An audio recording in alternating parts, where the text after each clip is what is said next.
It is time for the usual King of Games deck report, this time being BLADER GAIA. This is a new deck from the brand new box and campaign, and it is a really fun deck that's all about recursion, dealing chip damage to your opponent, and it is quite fun, but it's not that great. Now, of course, it hit King Games. It was a bit of a tough climb. The reason for that is 100% because of the brand new skill. So this skill must work with having 5 or more warriors in your deck that 26-24 attack points and no other monsters with 13 more attack points, meaning that you can't run these middle ground cards like Torna that would really help to give your deck some oomph when you need it. Also, the skill works by only targeting 2300 attack point or more monsters your opponent controls and then debuffing them and making them dragons. Now, the point with this is that in Rush Duel, there are so many decks on ladder that just summon out 21s, 2000s, and that is the main thing, right? So you've got Severan's Road, you've got Magnum Overlord, you've got Psychics, you've got New Ninjas, you've got Harpies, you've got, I'm sure I'm forgetting some others as well, that all do not work with the skill. Meaning the one thing you want to use it for, right? Getting this search off, getting Buster Blade to your graveyard is kind of dead for the entire duel. And so you've no real way of searching out for your boss. Now you can go all balls deep and go and start milling, right, with your Essel and your Samurai, and then recur it back with the Torero, and that's a risk you take. And sometimes you've got to take that risk to at least be able to play the duel. Now you might be wondering, why are you playing only 5 tributes? And the reason is because of hands like this. When you brick, when you can't play your skill to de-brick your hand by sending a guard from your hand to graveyard, then it sucks, and it ruins your win streaks. It is horrendous, and so I feel like this deck can at least put enough bodies in defense mode, can keep recurring cards in the graveyard, right, to keep bringing back to the deck, at least enough to survive the duel for long enough to get to a point where you can kind of come back. But against a bunch of decks, right, against, again, Yuga decks in particular, against Maximum decks, this is going to struggle, and it's why we've got to play things like your Tribute to Doomed to pop them, or Tasmanic Seal Array to at least debuff them by quite a bit, and play King's Majesty because you want a second negate attack. It feels like the skill is restricting the deck so much to the point where Konami wants to be good, but at the same time they're a bit too scared, and again I feel like the Limit 3 is also kind of hurting you because you can't play your spell card removal.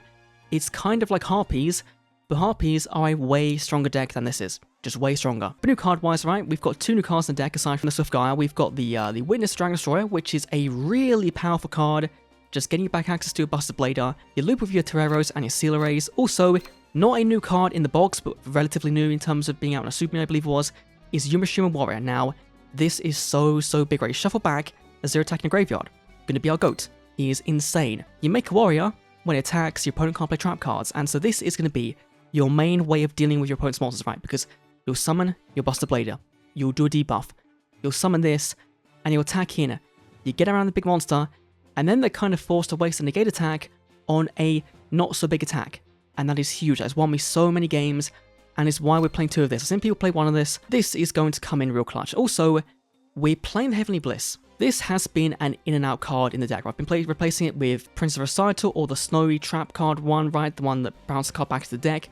But this one has been performing much better for me, just because there are times, again, when your board is cleared, and you've got things like your Piercing Samurai to your Piercing, and so, given that a lot of cards in Rush Duel have reload defense points, this can save you on your next turn, giving you a very big play with a GAIA, but get it buffed up with the Piercing, and go to town. Overall, a very fun deck. No life duels in this video, it's going to be orbital replays, there's a bunch of them in there, some losses as well, so you'll see kind of where the deck struggles. Is that amazing? No, it really struggles against maximum decks, especially Asana's one, when they kind of get going, because at that point, you've only got your Troops of Doomed as the out, their big maximum that can easily become 5,000-7,000 attack points. But against dragons, this card absolutely shits on them. It is hilarious. Aside from when you summon this boy at 10,000 attack points, and your opponent flips a trap card to bounce it back to the deck. That does suck. Anyway, enjoy the replays, I'll see you on next one's video, hopefully live to 1, adios.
軌道の誇りにかけてラッシュデュエル